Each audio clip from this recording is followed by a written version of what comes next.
Every last one of us comes to this industry, to this particular arena of storytelling, because at some point in our lives, we decided to pursue our dreams. Some of those dreams fall by the wayside. Some of those dreams change. And for a fortunate few of us, some of those dreams are fulfilled. And then there is that rarest of souls, that one spark of light, who not only fulfills her dreams, but also fulfills the dreams of generations to follow. That courageous warrior who creates more, demands more, and makes more out of a dream than anyone before her ever dared to imagine possible. See, Miss Cicely Tyson is not like you or me. She isn't just someone who fulfilled her dream. Miss Cicely Tyson herself is a dream fulfilled. She's the daughter of immigrants. Her father came through Ellis Island. She was raised in New York in the center of the cultural explosion that was the Harlem Renaissance.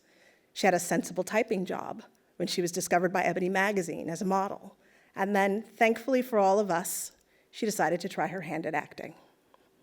In her unmatched career, that as of this month spans 8 decades, she's a trailblazer of the highest order. Now, I can't possibly name every role she's had or every award she's received, so I'm just going to do some of the highlights. In 1963, she played Jane Foster in the CBS drama East Side, West Side, becoming the very first African-American man or woman to star in a television series, ever. She was also the very first Black woman to win an Emmy as lead actress in a television movie for her amazing work in 1974's The Autobiography of Miss Jane Pittman. And being Cicely, she didn't just win one Emmy for that role, she won 2. In 2018, she became the first Black woman to be awarded an honorary Academy Award. These achievements are no accident. Ms. Tyson is known for having impeccable taste and high standards when selecting a role. She chooses only rich characters with a brand of personal integrity that match her own. She waited 30 years to have her turn as Carrie Watts in Horton Foote's The Trip to Bountiful, and for that, she won a Tony Award for Best Actress, as well as an Emmy nomination when she starred in the version that was brought to television. In the words of Viola Davis, Cicely Tyson elevates every one of her moments as Ophelia Harkness on How to Get Away with Murder, with an artistry that cannot be explained or taught. That's very true. But thankfully for all of us, it's an artistry that can be seen and marveled over. Now, Cicely's not only famous for the roles that she inhabits, but also for the roles that she's turned down. She refuses to lend her talent to any character that would degrade not only herself as an actress, but as she says, she also refuses any character that would degrade women of color in general, because that could reverberate into future generations. Now, think what it meant for her to turn down those roles so rarely offered to a Black woman in the 60s, in the 70s, in the 80s. She said no to being stereotyped. And in doing so, Cicely paved a Black road through a thick, unyielding white male forest with nothing on her side but courage and integrity. And now, an army of actresses of color can stroll that road today. Trailblazer. An honorary Oscar, 15 Emmy nominations, 3 Emmys, 1 Tony, a Presidential Medal of Freedom, and she founded the Dance Theater of Harlem on the side. There's simply too much Cicely to distill into a speech. With each turn on the screen, she presents a vision of humanity that is absolutely original and deeply universal. What she does with dialogue is an art. What she does with silence is a masterpiece. What she has done for all of us is a gift. Her dream is our reality. Miss Tyson, Cicely, thank you for going first. Because you are the first, there will be no last. It is my honor of a lifetime to induct you, my idol, my colleague, my friend, my family, into the Television Academy Hall of Fame.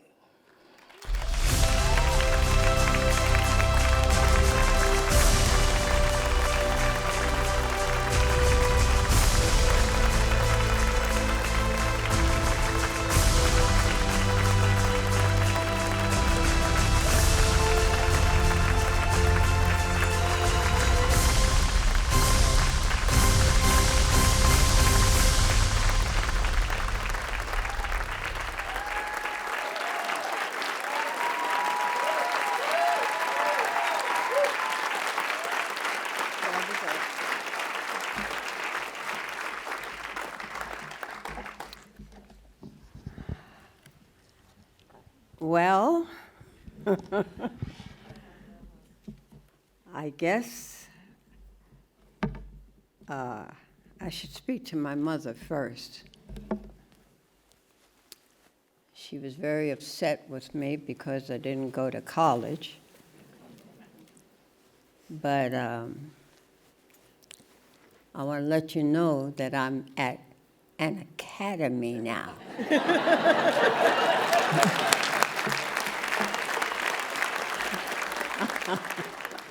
And I hope I made up for the disappointment. I want to thank God for keeping me here as long as I've been here to go to an academy. Okay. Moments like this render me speechless, I should say. Shonda, I don't know who you were talking about, but I'll accept it. Thank you for those incredible words. Those are the words that kept me going, that made me realize that I had made the right decision about my career. It's interesting to me that I had no idea where it was going, since I knew very little about show business. As children, we were not allowed to go to the movies, so I had no idea what it was that they were talking about. I learned, though. I had an experience while promoting Sounder. It took place in Philadelphia. It was at a coverage for promoting the movie.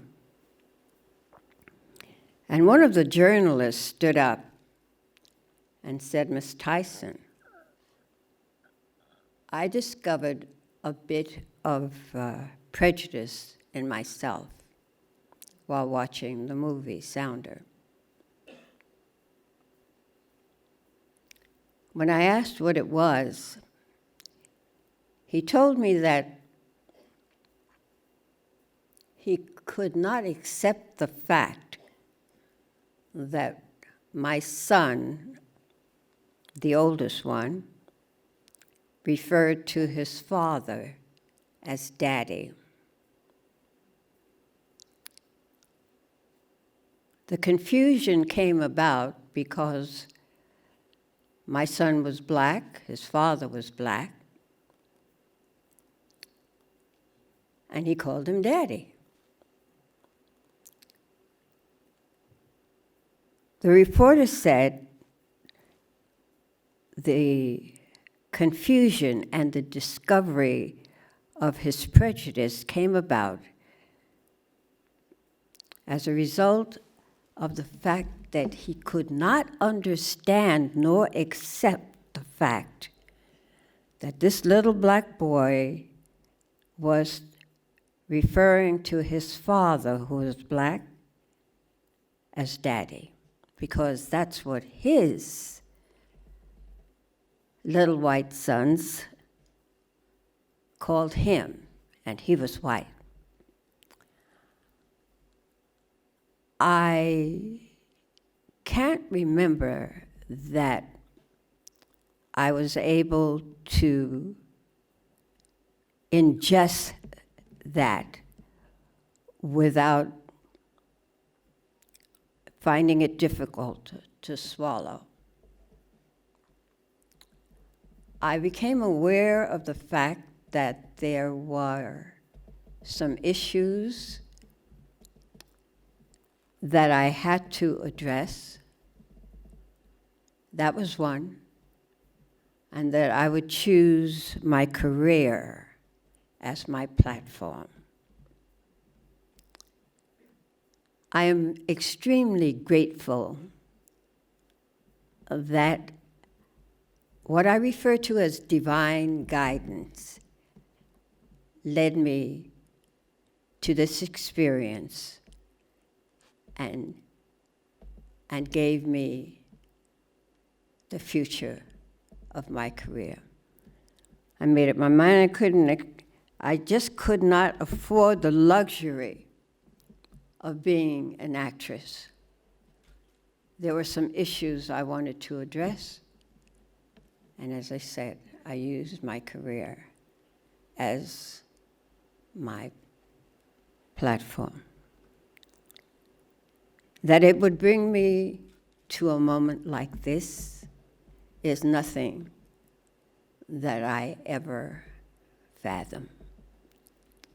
I just was doing what I felt was important for me to do. I want to say thank you to the Academy and the committee.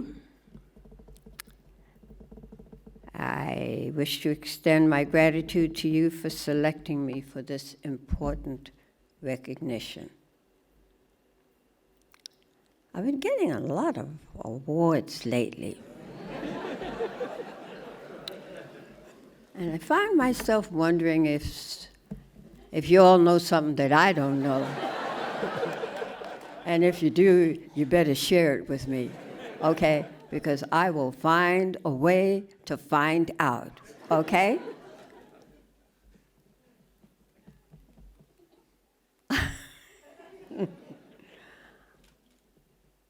I have had an incredible career. I am grateful, not the shoulders that I stood on, but the backs that I laid on and stood on, while the women in our families picked the cotton with the babies strapped to their back. I'm grateful for them. I am super grateful that I have been here for 95 years, and I have no idea who this person is.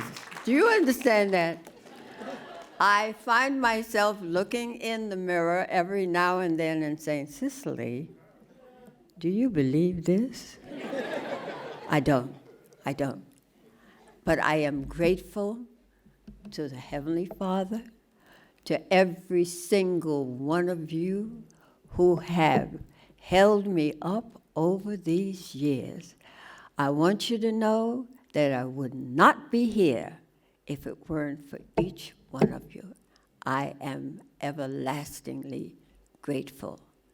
To the inductees that allowed me in their company, I am so grateful to be here with you. God bless you all. Thank you.